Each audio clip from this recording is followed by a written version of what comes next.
Hey guys! Welcome to Couple. Please like and subscribe if you like this video. The racists wanted a show of force, a 2-hour rally, and the respect of the nation's capital. They got none of it. Instead, the 24 or so white supremacists were outnumbered by more than 1,000 protesters.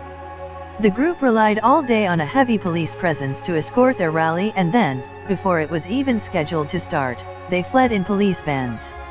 Unite the Right To, meant to mark the 1-year anniversary of the deadly Charlottesville hate rally, was a bust. Its organizer, Jason Kessler, had spent the previous year accumulating enemies, from white supremacists who attended his first rally to thousands of anti-fascist protesters who were ready to shut down his sequel on Sunday. Kessler's faction assembled in a Virginia subway station in the afternoon.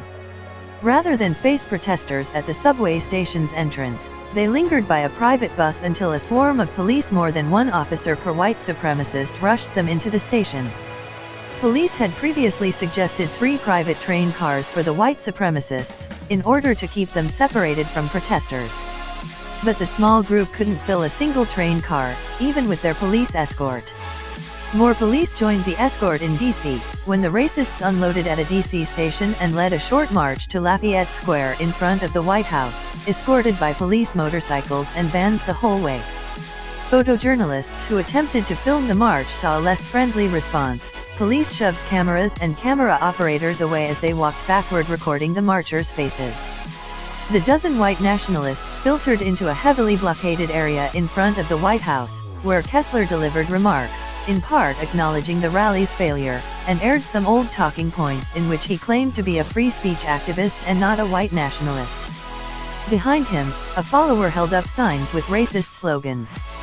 A fellow marcher had a face tattoo that referenced the 14 words, a white supremacist mantra. Kessler had tried to book former Ku Klux Klan leader David Duke and neo-Nazi Patrick Little as speakers, but they didn't come. Outside the barricades, protesters in black bloc attire and waving anti-racist posters waited to block their exit.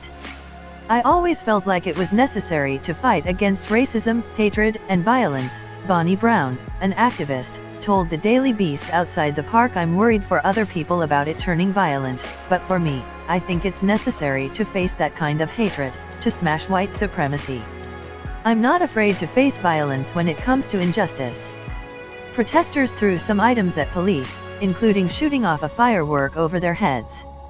But the tension dissipated after it was revealed that Kessler and his allies had already left the area.